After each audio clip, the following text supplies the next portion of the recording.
I guess I do need this mic. They put us in wireless mics, but nothing's happening with wireless mics, so I'm stuck at this podium. This is bliss for me. This is the first time this has ever happened. I'm here with my wife and my son. It's pretty cool. Pretty excellent. And Tabby and I have another son who writes and another one who's a minister, so we got the waterfront covered. We got the whole deal. I think, based on the introduction, the general introduction, this may be the entire audience of The Wire here in this room, you guys and me. Do you watch The Wire? Did you watch The Wire when it was on? It's a good show. I can't believe what happened to Omar. I'm still mad about that. I know the guy who wrote that episode, Dennis Lehane, and I sent him an email and I said, yeah, I can't believe that you killed Omar in a convenience store. But them's the breaks, I guess, on the streets of Baltimore. I do this because I like it. I have fun. I like to write, and I want the people who read what I write to like it, and it's not any kind of a bigger deal than that. My idea is if people see a book with my name on it, they should say, oh God, a free vacation, because that's what my mother felt like when she read the Agatha Christie books that she read when I was a kid. And so I want people to like what I do. I want people to have fun with it. And most of all, I want people to be involved. I want people to think about the story when they're away from it. I want to get back to it and read it some more. I want them to be late for appointments because they want to read a few more pages. I want them to not make dinner. I want them to have a good time. That's what it's about for me. It's about fun, and that's what reading is about for me. That's what I love about it, is that it's fun. When I read Owen's meerkat story, I just rolled. I thought it was terrific. And when Tabby showed me the first few chapters of Candles Burning, I was just blissed out. I'm going to read you something. It's not going to be real long. It's a new thing. It's from a novel that I'm writing now. And I'm actually going to read you the first day's work on this novel that was put down on paper last November. And in a way, it was written in one day, but I waited 25 years to write it, because I tried this once before when I was a lot younger, and the project was just too big for me, and I let it go. I let it slide. But it was a terrific idea, and it never entirely left my mind. You know, it just kind of stayed there and hung out, and every now and then it would say, write me. So finally I did. And it's going to be a very, very long novel, but I'm going to read you a very, very teeny-weeny section. But this is actually the beginning of the book. The novel is called Under the Dome, and the first section is called The Airplane and the Woodchuck. 1. From 2,000 feet up, where Claudette Sanders was taking a flying lesson, the town of Chester's Mill gleamed in the morning sun like something freshly made and just set down. Cars trundled along Main Street, flashing up winks of sun. The tower of the First Congo Church looked sharp enough to pierce the unblemished sky. The sun raced along the surface of Presteel Stream as the Seneca 5 overflew it, both plain and water, cutting the town on the same diagonal course. Chuck, I think I see 2 boys on Town Bridge, fishing. The delight in her own voice made her laugh. She had taken the flying lessons, mostly to spite her husband, who was the town's first selectman. In fact, she might be flying over his head right now. That was the town hall below them. But at first, she hadn't enjoyed the experience. At first, she'd been terrified. The terror had receded to something more manageable in recent weeks, but today, now, was the first time she'd really understood what made flying great, what made flying cool. Chuck Thompson, her instructor, touched the control yoke gently, then pointed at the instrument panel. I'm sure, he said, but keep the shiny side up, Claudie, okay? Sorry. Not at all. He'd been teaching people to do this for years, and he liked students like Claudette Sanders, and not just because she was easy on the eyes. He liked the fraidy cats who were able to get over their fear. Not all of them could, but Claudie was going to be just fine. She might cost Andy Sanders some real money before long. She loved the Seneca, and had expressed a desire to have one just like it, only new, that would run somewhere in the neighborhood of $1 million. Chuck also liked days like this: unlimited visibility, no wind, perfect teaching conditions. Nevertheless, the Piper rocked slightly as she overcorrected. "You're losing your happy thoughts. Don't do that. Come to 120. Let's go out Route 119 and drop on down to 900. She did, the Seneca's trim once more perfect. Chuck relaxed. She was a natural, and she was finally figuring this out. They passed above Jim Rennie's used cars, and then the town and Presteel Stream were behind them. There were fields on either side of 119 and trees burning with color. The Seneca's cruciform shadow fled up the blacktop, one wing darkly brushing over an ant-man with a pack on his back. The ant-man looked up and waved. Chuck waved back, although he knew the guy couldn't see him. "Beautiful damn day," Claudia exclaimed. Chuck laughed. Their lives had another 40 seconds to run. 2. The woodchuck came bumbling along the shoulder of Route 119, headed in the direction of Chester's Mill, although the town was still 1.5 miles away, and even Jim Rennie's used cars was only a series of twinkling sun flashes arranged in rows at the place where the highway curved to the left. The Chuck had planned, so far as woodchucks can be said to plan anything, to head back into the woods long before he got that far. But for now, the shoulder of the road was fine. He was an old fellow, and he'd come farther from his burrow than he meant to, but the sun had been warm on his back, and the smells were crisp in his nose, forming rudimentary images, not quite pictures, in his brain. He stopped and rose on his back paws for an instant. His eyes weren't as good as they used to be, but they were good enough to make out a human up there, walking in his direction on the other side of the road. He'd go a little further anyway, the Chuck decided, although not as far as he had intended. Humans sometimes left good things to eat behind them. He would get a little closer to this one and then go into the grass and watch him go by. Yes, that is what he would do. The Chuck was fat. He had raided many garbage cans in his time, both town and country, and he knew the way to Chester's Mill landfill as well as he knew the 3 tunnels of his own burrow.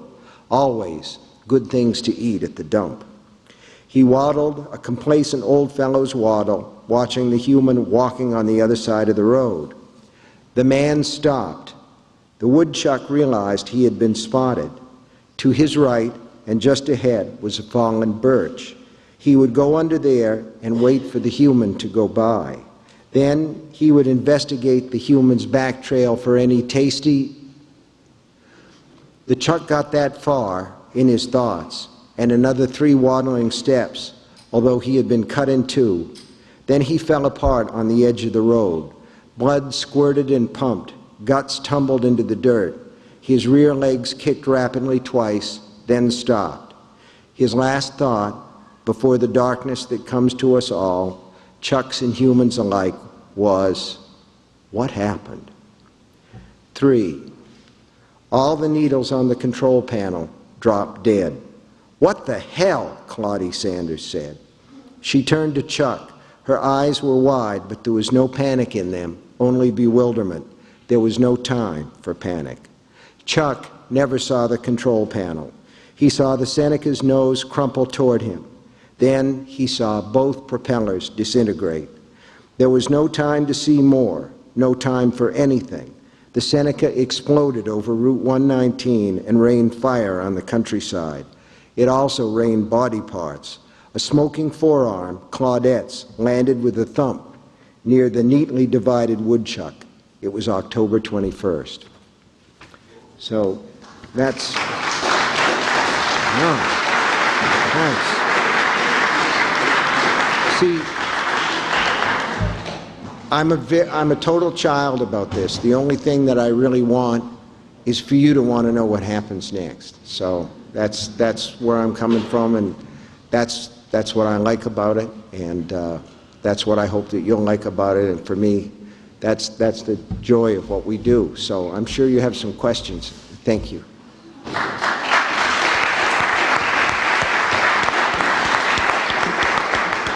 Thank you very much. Now we are going to start with the Q&A session for students. We have Jessica Neely over here to my right and Tina Poole over to my left with microphones.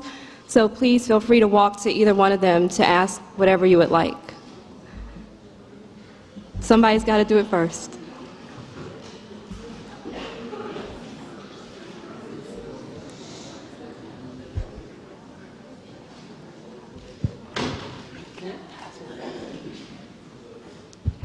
Hello.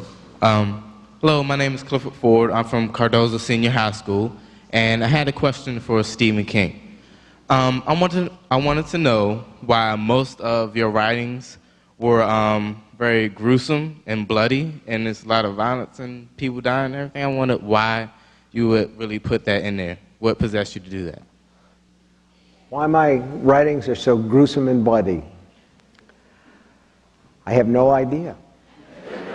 I know that I grew up, in some ways I'm a product of what I read and what I watched when I was a kid. I grew up reading a lot of horror comics. I'm down with where Owen's coming from with his anthology, Who Can Save Us Now, because I love Superman, I love Batman, I love the superheroes, but what I really liked were things like Tales from the Crypt, and monsters that were coming back from the dead, and movies like Night of the Living Dead and things like that. And they really scared me, and I would have to sleep with a light on in the closet, and I would think, well, maybe I can scare somebody else. I mean, it was just an impulse. You know what? I think we're drawn to things that are inside us. I think there are people who love romance stories, and there are people who love historical things, who love the past. This is what I was drawn to, and so this is what I do. Hello.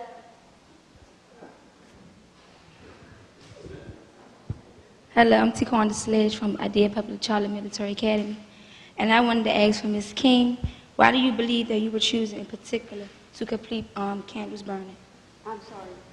Why do you believe that you was choosing in particular to complete Candles Burning? Why was I chosen?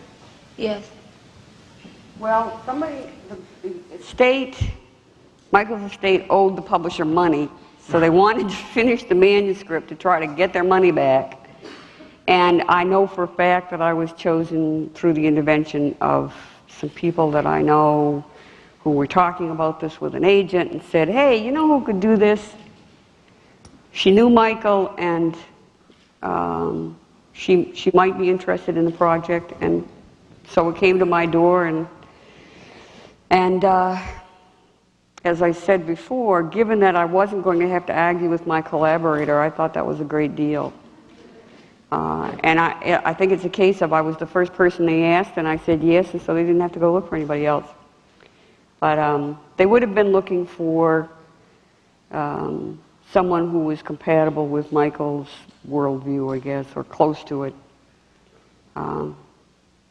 It wasn't a particularly cheap deal. I did all right out of it, but so it wasn't a case of they hired, you know, the unemployed, but that's about as much as I know about it.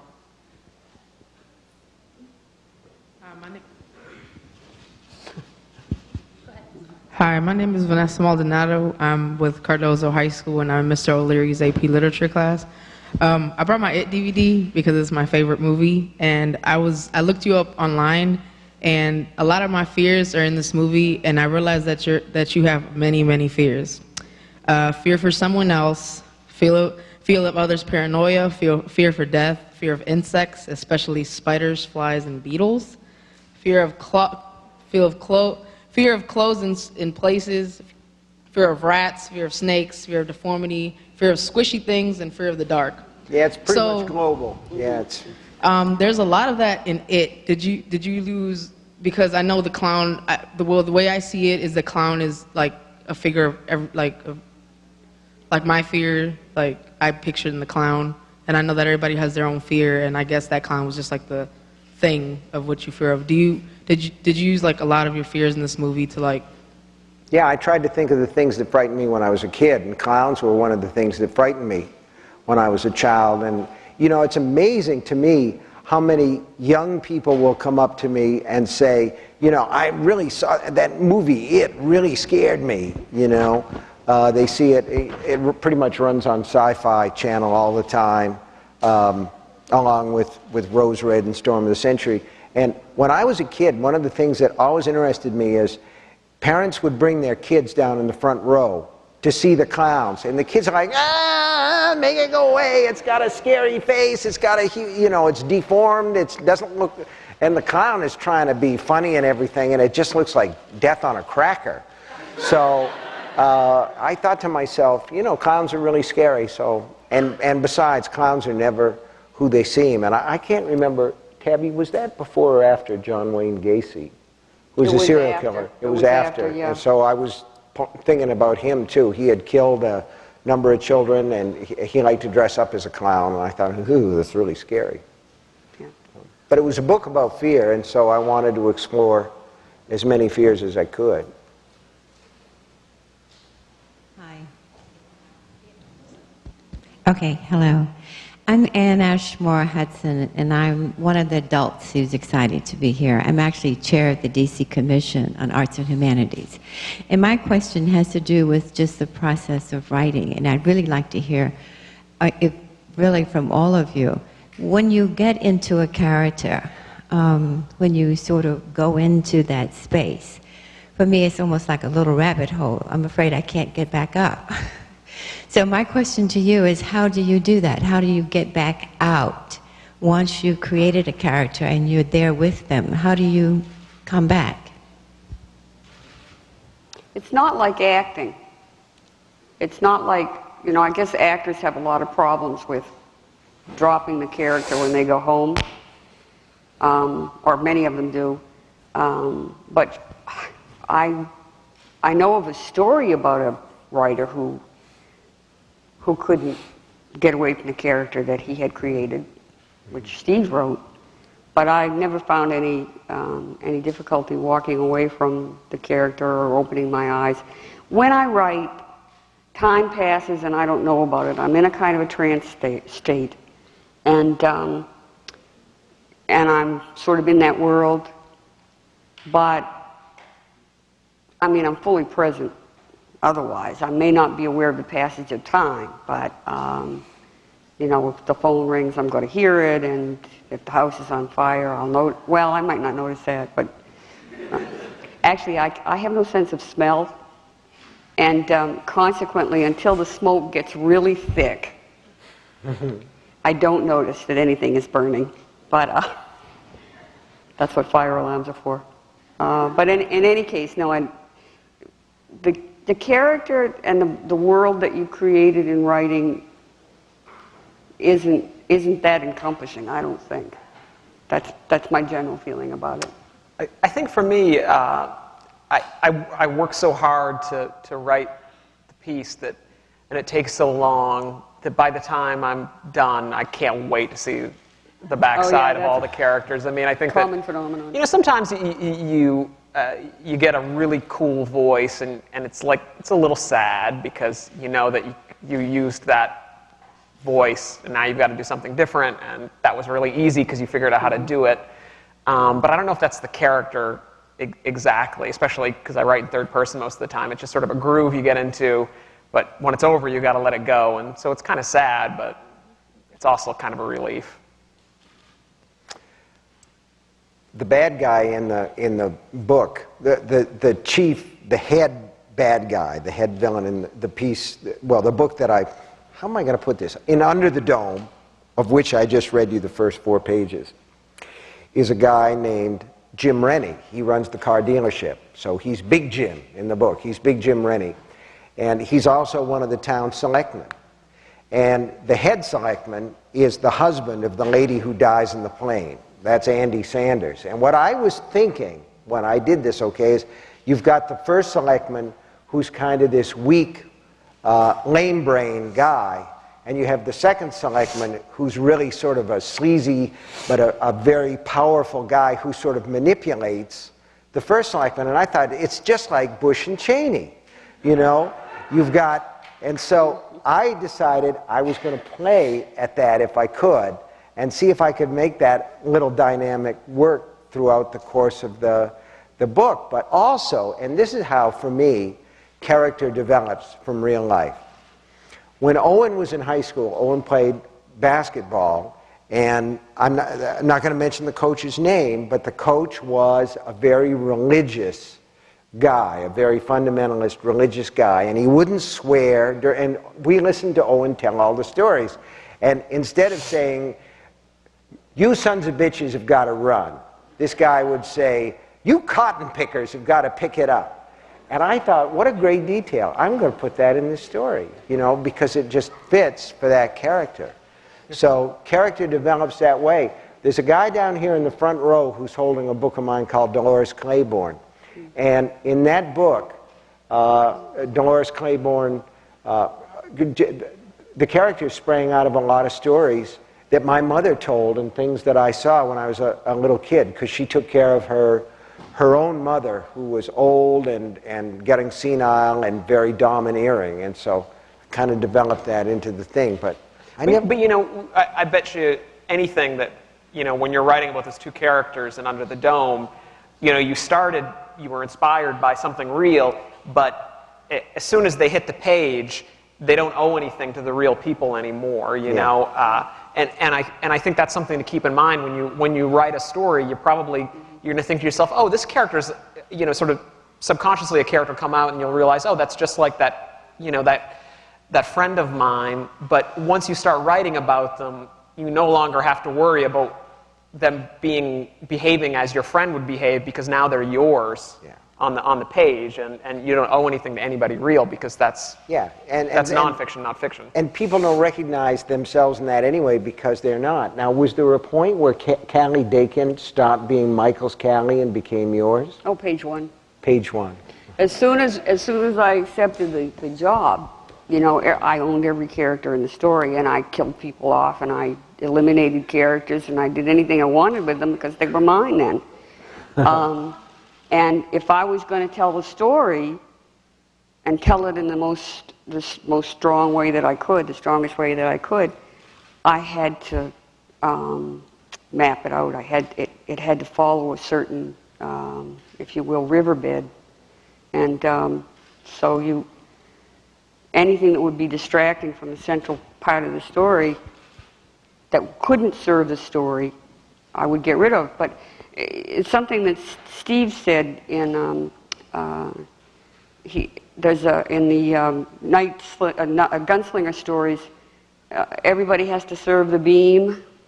He also says you have to serve the story, and that's what you make the decisions on, about who goes and who stays, and what they do is they've got to serve the story. And there's another saying, kill your darlings. That may mean that you created a character that you just think is so cute, so adorable, so incredible, so amazing. And they say this clever, but they don't work for the story. And so out they go. I think most novelists, I don't know about short story writers so much because that's short form, but when you write the long form, there's always a point in the composition of the book when you're saying to yourself, I am so sick of these people. I'm putting them on a bus and rolling it off a cliff. And so you do reach a point of you want to bring the story to an end. I literally did that in The Stand. I got to a point where I felt like I couldn't go on. I didn't understand. There were so many characters, they'd proliferated. And for a while, I had about 3 weeks where I couldn't write anymore. I was stuck. And I just...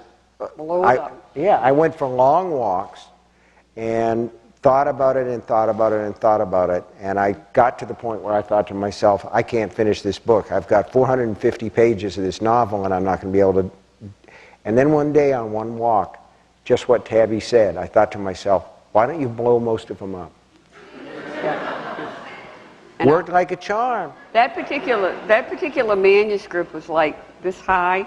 I dropped it down a flight of stairs. Yeah. And he made me pick it up and put it back in order. Thank you. Any other questions? Sir? My name is Obina, and I'm from McKinley Tech. My question for you is, what is your intention for your readers? What do you intend for your consumers to take away from your art? What's the moral of your stories? I don't have one. I write for me, and that may explain something about the trajectory of my career, which has been fairly low. I don't know how to write for anybody but myself. I don't know, I couldn't sit there and plot something out and say, boy, this is going to hit that market and they're going to love it. And unfortunately, there's an awful lot of books that are written that way, fiction that's written that way now, to a kind of formula, you know, you got to, there's a way you write a screenplay for TV. You have to do certain things within the first few minutes, and then you have to reach a certain crescendo here, and you have to have an incident there. You ever watch, who were those guys? The EMTs. What were their names? Of course, you'd never watch this unless it was on old TV. Oh, yeah. Emergency. Emergency. Is that on some TV now? I don't even know what that is. There's so much recycle. You don't know your what time, people too. know anymore, but there's so much recycled stuff that you encounter. But Well, it's been recycled as ER. You know right. ER, right? But in the 60s, 70s, there was this series called Emergency, where these two guys who were emergency technicians would go out and save people. And you could see that formula every single week. There was a jokey time in the story, and then they went and rescued somebody, and there was another jokey time in the story, and then they went and rescued somebody again. And this went on for about a half an hour of these ups and downs. I believe that Baywatch is also written that way, with these kind of, you know, little episodic things that must be accomplished within a certain number of minutes. I don't know how to do that stuff, and I can't imagine it would be the least bit challenging. So I don't. As far as teaching people, giving them a moral, I don't think I've ever written anything that the substantial message isn't change is constant. If you think that things are just the way they are, they're going to stay that way, you're living in a dream, because everything changes. Everything changes, and our inability to accept that change and ride with it is what creates most of our problems as human beings. We want what we want, and so we scheme and we manipulate and we, do all kinds of other amazingly stupid things, and everything changes anyway. So I don't know if that really sufficiently. One of the things that Steve talks about frequently also is that when you set out to give people a message, you really run a risk of preaching. And that is not the essential job of the fiction writer. That's your minister's job. Mm-hmm.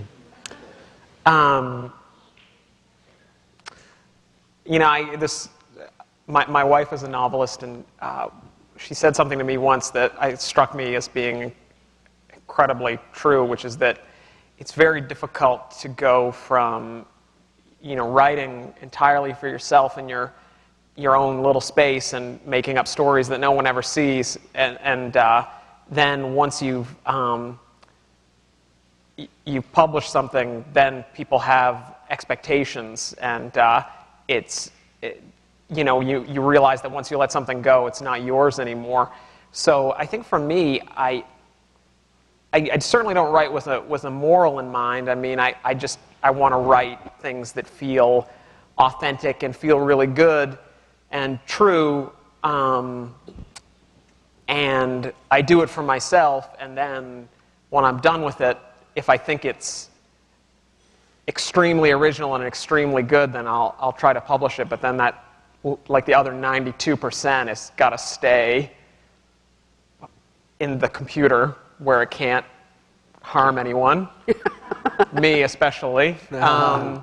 So I think I write the stories for fun and to amuse myself, and then they go forward if I think they might amuse other people, but they have to be pretty funny to do that.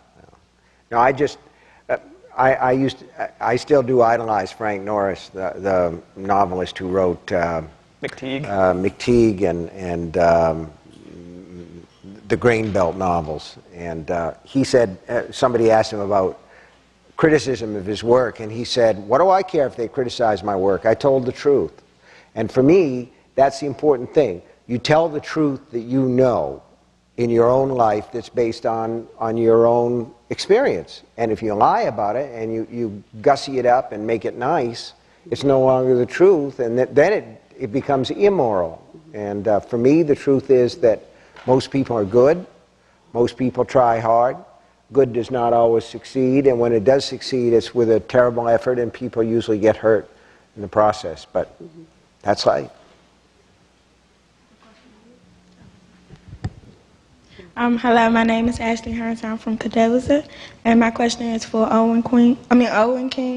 What kind Owen Queen. What kind of impact on your writing has being the son of two great writers had on your writings? Well, I mean, I think the biggest thing is that I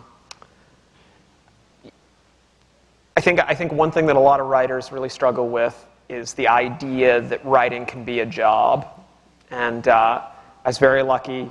I was incredibly lucky in many, many ways because not only were my parents writers, my parents had a lot of money, and I didn't have to worry about a lot of stuff. But in terms of the profession, you know, my parents worked every day like it was a regular job, and they were successful at it to a certain extent, and to a great extent.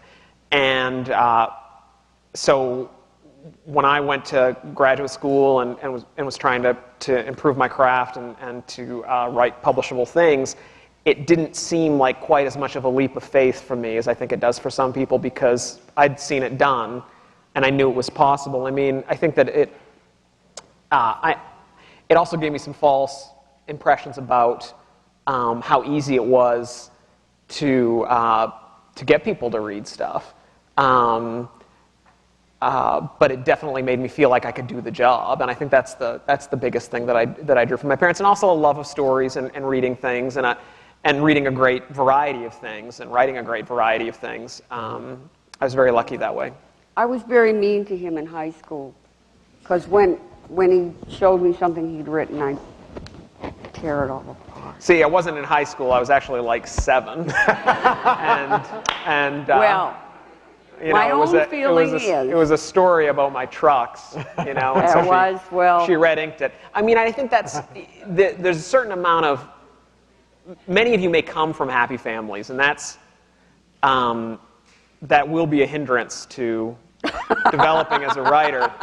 It's, in a lot of ways, the other thing my parents gave me was an extraordinary amount of mental abuse, and that sort of, you know, that made me, I knew that I had to get some of that down on paper.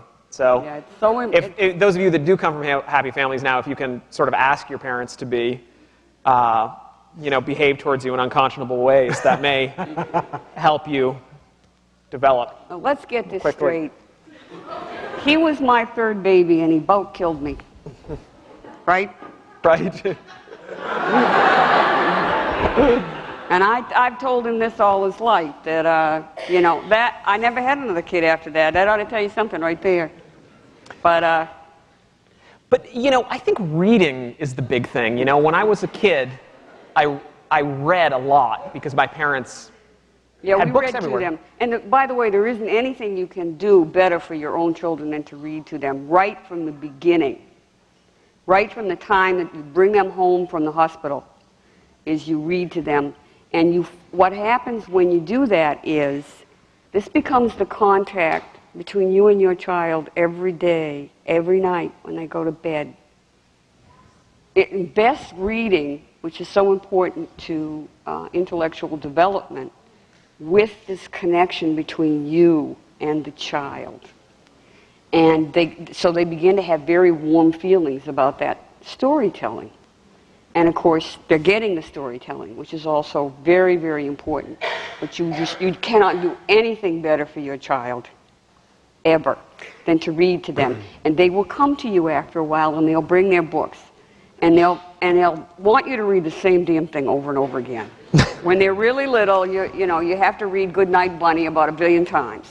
But you can add to the stories. You can corrupt them, and fool or make the kid get fooled. One of the best things you can do for yourself is to read. And what Tabby says about being read to is very, very important. Somebody asked me how I got into the whole gruesome thing and the horror stories and everything.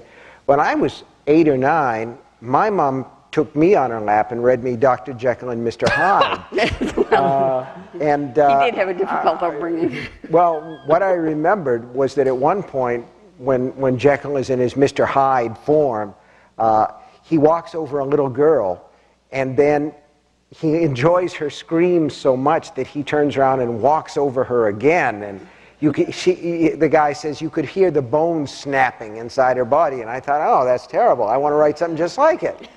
But look, now listen to me. What amazes me about this reading thing is reading, like anything else, becomes rewarding the more that you do it. It isn't something that becomes rewarding the first time. I'm stunned by how many people, if I ask them if they've ever seen a movie based on my work, they'll raise their hands. If I say books, it's not as much.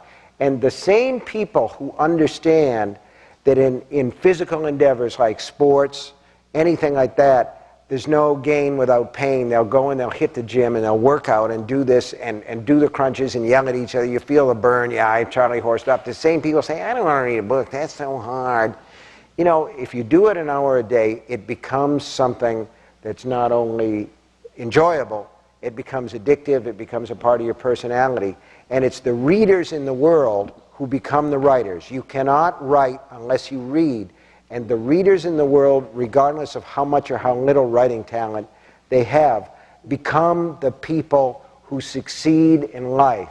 Reading, I don't want to sound like an ad, a public service ad on TV, but the fact is that if you can read, you can walk into a job later on. If you don't, then you got the Army, Iraq, I don't know, something like that. It's not as bright, so that's my little commercial for that.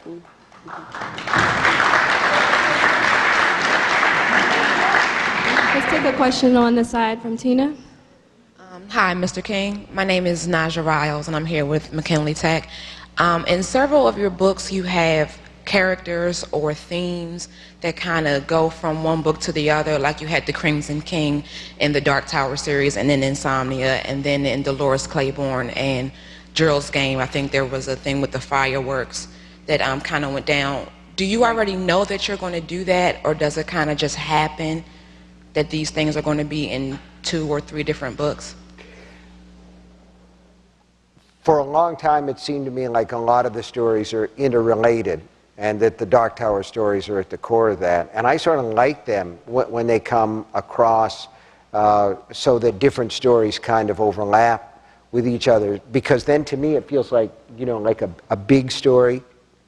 Dolores Claiborne is set during an eclipse that actually happened.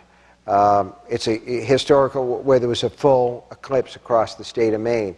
But there's another story called Gerald's Game that happens also during that same eclipse. And I always wanted to write a third one where the women, Jessie Burlingame from Gerald's Game and Dolores from Dolores Claiborne, would kind of come together later and be able to relate to each other because of that eclipse. And it just has never happened yet. I don't try to force those things. So I kind of let the stories do what they want to do, and if they want to come together, I let them. If you write as much as Steve does, it's all bound to get messed up together anyway. Sure. Sort of like he never really cleans out the cake tin. It's still got some batter from the last batch in it. Well, of course, you've got a number of books set in the same town. Yeah. And I bet that was a case of you're writing one book and then you made up a side character that you thought was interesting. And yeah, I did that. You had to go back. Tabby's got a town called Nods Ridge, and all those people pop in and out of those books. And it's fun. It's like meeting old friends. Yeah, yeah. We have a question on my right. Yeah, my name is Noelle Nance from Cardozo, and I wanted a question for Owen King. I wanted to know, like, what age were you when you started reading your father's or your mother's books? Pretty young. Pretty young. I mean, they're always around, and You read Tommyknockers when you were just a kid. And my parents would read their books to me. Yeah. You know? And so, gosh, I don't know. I was really young. I was like 7 or 8, probably. And I wrote one book with my daughter in mind, our daughter Naomi, who's a lovely person, and she enjoyed all those books by Piers Anthony, was it? But they were like, they had like pixies and things, and Dragons. no, they did imps and fairies and things. And she said, "Dad, you know, I just don't like those to be scared." And I relate to that. She said, "Would you write something with dragons in it?" So I wrote a book called Eyes of the Dragon, and that was for Naomi. Yeah. A lot of people have a prejudice against fiction because they say it's not true. But I used to be a library assistant. I was going to become a librarian. I got lost along the way. But in any case, I got to tell you, the difference between what people classify as fiction and nonfiction is there's more lies on the nonfiction side of the aisle. Anybody can publish a pack of lies and say that's the truth, you know, like somebody's memoirs, or just pick it, a book of economics.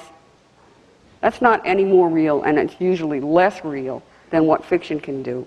And what you can do with fiction is you can enter the lives of other people, and there's nothing that I can think of that's more important, because we're fundamentally isolated from each other. It's very difficult to enter. One of my favorite pictures in the world is a painting of these two people who are kissing, but they're wearing bags over their heads, basically. So they're kissing through fabric. And what that's about is the unknowability of each other. You know, you can be married to someone for 1,000 years, like Steve and I are. Have been married. And it doesn't matter how many pyramids you've been buried under and all that kind of thing. There are still aspects of each other that are surprises that and things you just can't know about that other person. The only way to engage with the other person is imagination. And so when we do that, when we read a story about a coal miner, or we read about a telepath, or a cop on the streets of, you do the same thing with TV, a cop on the streets of Baltimore, you're entering into those lives and experiencing an empathy with the choices that people are forced to make and so on. So I hate to hear statistics like most men don't read fiction because they don't think it's real. It's far more real than, good fiction anyway, is far more real than anything You on men the other out there, side. be an exception to the rule. Read stories, read fiction. To me, the great pleasure of fiction, I mentioned The Wire before. The Wire feels really real to me, even though I know it's fiction. And I could sum it up in one shot. There was the series where they found all the winos in the deserted houses, the deserted row houses. And there's a scene where the camera's outside, okay? And the camera comes around, and here are all these press people, like this guy down here taking pictures, only they got the cameras and everything, and they're doing their stand-ups and talking to each other and the whole deal. That's real. That's a real thing. You see that at any crime scene. Camera keeps going, it goes through, and you've got the yellow tape. We go past the yellow tape. Float past the yellow tape. We're inside the yellow tape. We go inside the door. There's McNulty and Bump inside, and the body's on the floor, and they're talking about the crime. And then, that's the magic to me. You're inside. I love that. You're inside the bag. So that's cool. That's cool, and it's really cool, too. Over to my left. We should hurry up on our question. My name is Michael Drayton from McKinley Tech, and I have a question for Mr. King. Did you think that your books would be like the standard for horror genres, horror books in general? Did I think they'd what? Be a standard for the genre? No, I didn't have any idea. I still don't. I mean, I'm just having fun here. Over to the right. My name is Shanae Thompson from Idea Public Charter School, and I wanted to know from Ms. King, why were Janice and Judy chosen to do the dirty work? Because they were manipulable. Manipulable. They were people without sufficient internal strength to resist the manipulations by the core of killers, right? I guess so. that sort of core group of evil women, Mrs. Mank and those two sisters and so on. They were people who could be cut out in terms of a spy novel. You could say to them, go do this, and they do. Because it didn't take a lot of motivation for them to do it. There was something in them already spoiled, all ready to do this. So. Why don't we do 2 or 3 more and then we'll call it a day? Is that good? Over to the left. I know we're fascinating, but there comes a point,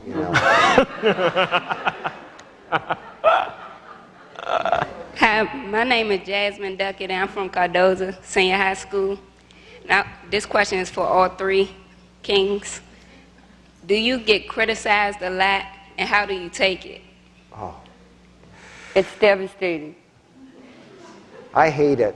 I hate it. I can get 12 reviews that say a book is good, and then one, I don't even want to say the word, but you know the word. One of them comes along and says, you did a bad thing, wrote a lousy book or something, and it's like failing a test or something. I don't like it.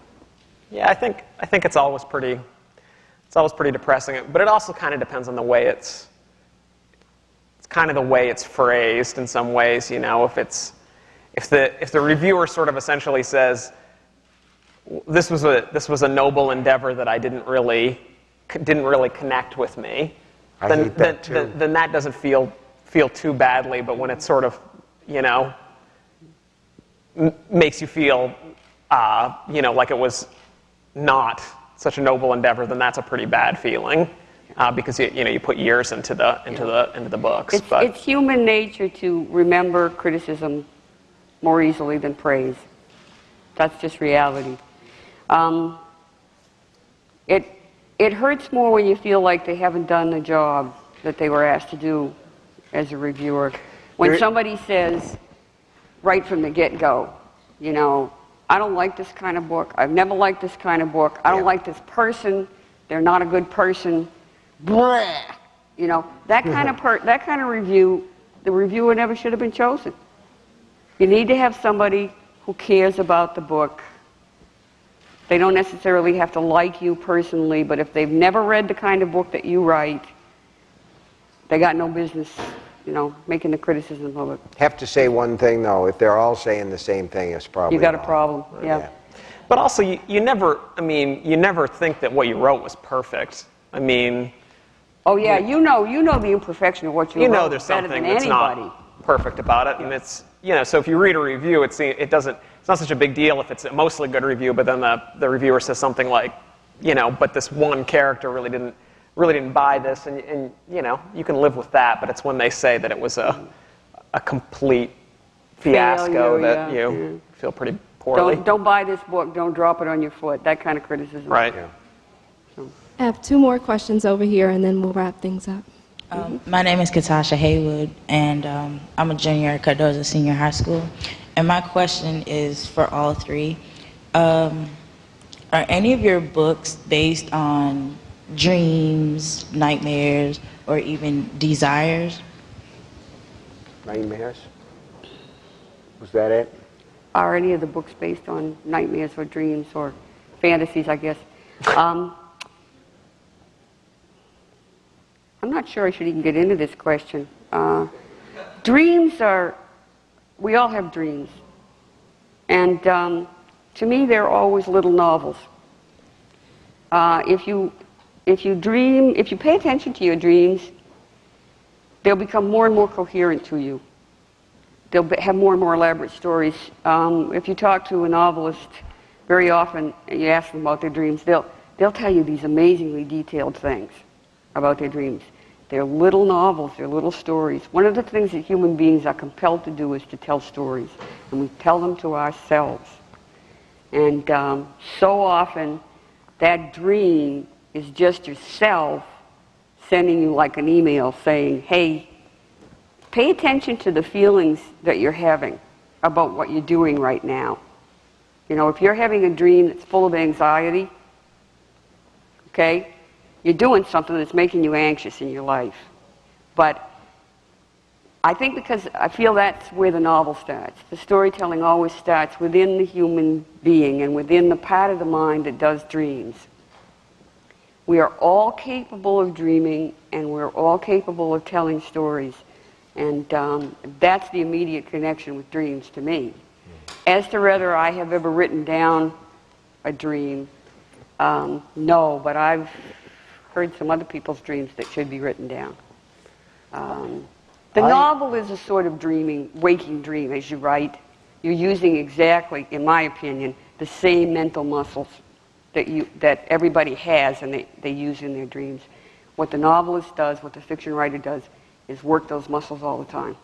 Yeah, Tabby was saying, and this is true, the thing about using that same muscle. I dream a lot more and a lot more vividly and unpleasantly when I'm not working. When I'm working, I think a lot of that stuff is getting vented on the page. But from time to time, I've had dreams that I've thrown into books because they fit. I can remember having a dream one time that I was in a junkyard where there were a lot of discarded refrigerators. And I went to one of these, and you know, they're supposed to have the hinges pulled and the latches pulled so little kids can't get in them and die in the fridges.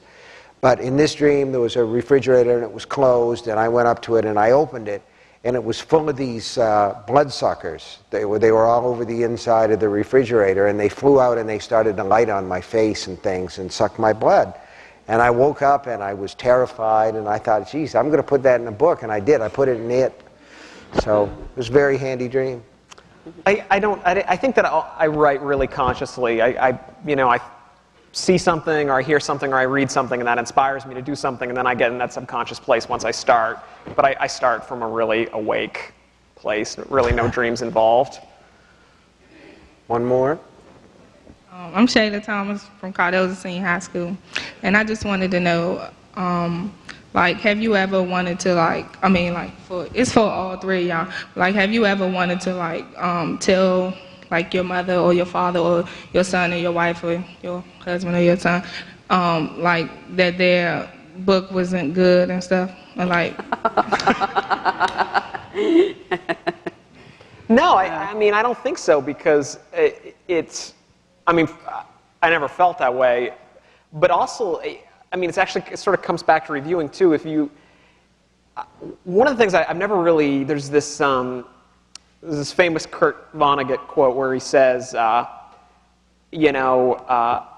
something, just paraphrasing here, but something like, a bad book review is like putting on a suit of armor to attack a hot fudge sundae, you know? I very rarely read anything that I think is bad in a particular way that I really want to tell the person, this was a really craven thing that you've created that I hate. I can't think of very, very few times when I think that. Even books that I don't like, I know generally that the writer tried their best. And so I have very, very rarely do I have any urge to tell anybody, let alone somebody in my family. Mm-hmm. I think we've always approached it in a supportive way. If we see a flaw, we try to say in a good way. Mm-hmm. Have you thought about doing this with this aspect of the story? Or very often we go to each other with problems in the story, and we say, what do I do now? Or we talk a story out, and somebody is listening, dad, brother, whatever, and they may say, well, that sounds all right, and that's all it amounts to. And other times, if it's me, I tell them what to do. Mm-hmm. But that's me. She does, too. Yeah. No, I mean, I'm not good at critiquing. I've done book reviews myself. I'm asked sometimes to do them. And I remember I wrote a book with my friend Peter Straub called The Talisman. And we got a real bad review in a magazine by Joyce Carol Oates, another novelist whose work I respect. And I wrote her a letter. I was very angry. and said, you know, I can't believe that you said what you said about this book. I felt betrayed, hurt. She wrote me a letter back and she said, I never took a book review job in my life unless I expected to like that book. And I thought, that's a good attitude to have. And then I understood that she wanted to like the book and didn't. And I think that if you don't, you try to be as honest as you can and say that. When it's in your own family, I always saw myself, and I think Tabby would agree with this, we always saw ourselves as parents first, lovers first, husband first, wife first, so that anything that I ever said, I always said to myself, the first thing that comes here is love. And the first thing is to say to this person, you're doing a terrific job and you're going to get better. And when you see the better work, then you see great work, which I've seen from my wife and both my sons and my daughter too, our daughter too. That's something that's a terrific reward in itself, and it's more important than the books you write, is the fact when you can say to somebody, when you can give somebody an attaboy. I love that. That's the greatest thing. You've been great to sit there and listen to us, so thank you. Thank you.